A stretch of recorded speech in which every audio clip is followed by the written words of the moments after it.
တော်ကိုကောင်းပါတယ်ကျွန်တော်တင်ပြရမယ်ဆိုလို့ရှိရင်တော့တော်များဝေဒနာတွေတက်တာဖြစ်တဲ့အတွက်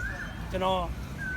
များစွာကောင်းတဲ့လေ့ကျင့်ခန်းလေးလို့လည်းကျွန်တော်ပြောပြစီခင်ဗျာဒီလေ့ကျင့်ခန်းကိုစောတဲ့ခါကျရင်လည်းဒီလိုပဲလက်တစ်ဖက်ကိုသူ့ရဲ့ဒီတက်တယ်မဟုတ်ဘဲနဲ့ကျွန်တော်အမျိုးသားဖြစ်တဲ့အတွက်ဒီလိုကင်မှာဖြစ်ပါတယ်အမျိုးသမီးဖြစ်တဲ့အတွက်ဒီလိုကင်မှာဖြစ်ပါတယ်နံပါတ်2စောတော့မယ်ဆိုလို့ရှိရင်အခုကျွန်တော်အမျိုးသားတယောက်နဲ့တင်ပြရရင်လက်ကိုဒီမှာကင်တာဖြစ်ပါတယ်ပြီးရင်ကျွန်တော်တို့ဒီကြံတဲ့လက်တစ်ဖက်ကိုဒီကြောဒီခါရဲ့ဒီတဲ့တဲ့မှာဒီလိုထားမှာဖြစ်ပါတယ်ခင်ဗျာအဲ့လိုထားပြီးတော့ကျွန်တော်တို့ခြေထောက်ကိုဒီလိုမထားဘူး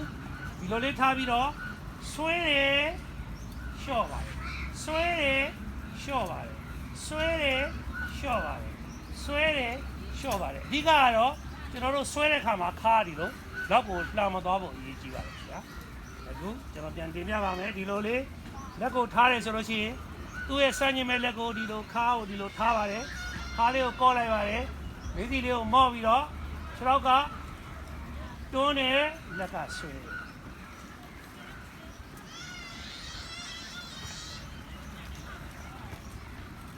ဒီကခြေထောက်ကတွန်းတယ်လက်ကဆွဲတဲ့ခါမှာမိမိရဲ့ပခုံးတီဒီလိုဖြစ်မသွားဘူးပဲအရေးကြီးပါတယ်ခင်ဗျာကျေးဇူးတင်ပါတယ်